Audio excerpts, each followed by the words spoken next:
Traumatic experience, of course, for those who witnessed the events that day. As we've learned, many in that airport call Ohio home. NBC4's Matt Edwards spoke to a local family who was there, and he's live in the studio tonight. Matt?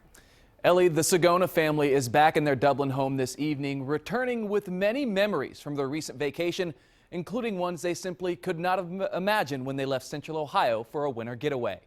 We had a great vacation, wonderful time together, great cruise. The pictures tell the Sagona's story, escaping chilly Ohio for a 10-day cruise to more tropical environments.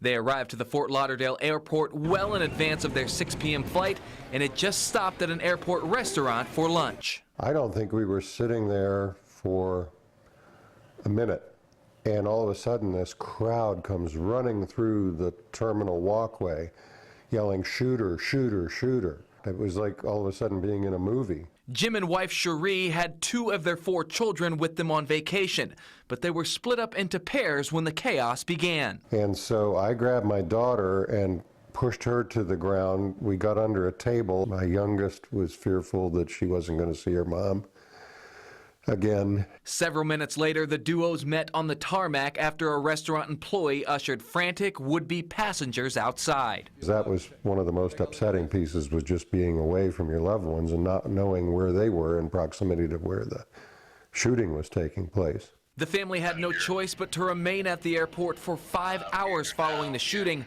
but recognized not everyone had the privilege to leave that day. We grieve for the families that lost loved ones there. And coming up at 6, the aftermath of being in the middle of that violent, tragic scene. Jim Sagona shares with us what went through his mind with his family in the area as a killer was on the loose. Mark.